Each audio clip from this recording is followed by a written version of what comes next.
ఈ రోజు ట్రేడ్ ఎలా చేశానని చెప్తానండి. ఇక్కడ చూడండి, ప్రీవియస్ డే ఏమైందంటే ఓన్లీ సెల్లింగ్ మాత్రమే జరిగిందండి. లాస్ట్ మూమెంట్ లో కొంచెం రీట్రేస్మెంట్ అనేది జరిగింది మార్కెట్ లో.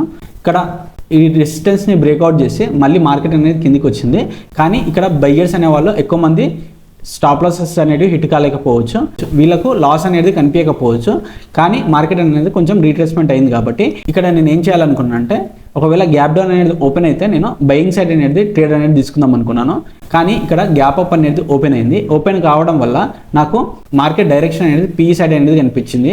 ఎందుకంటే మార్కెట్ అనేది కన్సోలేషన్ చేయడానికి ట్రై చేస్తుంది. ఇక్కడ ఈ రెసిస్టెన్స్ పైన ఓపెన్ అవ్వడం వల్ల ఇక్కడ బయ్యర్స్ మాత్రమే వస్తారు. ఇక్కడ ఉన్న సెల్లర్స్ స్టాప్ లాసెస్ గిటంగా ఇప్పుడు హిట్ చేసే అవకాశం ఉంది. ఇది హిట్ చేయగానే మనము పీ సైడ్ అనేది ట్రేడ్ అనేది తీసుకోవాలి. ఎందుకంటే పైన సెల్లర్ స్టాప్ లాసెస్ ఇప్పుడే తినదు, ఎందుకంటే కింద బయ్యర్ స్టాప్ లాసెస్ అనేవి దగ్గరగా ఉన్నాయి కాబట్టి ముందుగా వీళ్ళ స్టాప్ లాసెస్ తిని పైకి అనేది వెళ్తుంది. ఇక్కడ సెల్లర్ స్టాప్ లాసెస్ అనేది హిట్ అయినాయి. ఒక రెడ్ కలర్ క్యాండిల్ చూసి నేను సెల్లింగ్ సైడ్ అనేది ట్రేడ్ తీసుకుంటున్నాను. ఇక్కడ నేను 50 పాయింట్స్ అనేది స్టాప్ లాస్ అనేది పెడుతున్నాను. 140 పాయింట్స్ అనేది నా టార్గెట్ అనేది పెట్టుకుంటున్నాను. నా టార్గెట్ అనేది హిట్ అవుతుందా లేదా చూద్దాం. ఎప్పుడైనా సరే ఇంత ఫాస్ట్ సెల్లింగ్ లో బయింగ్ ట్రేడ్ అనేది ఆపర్చునిటీ చూడొద్దండి.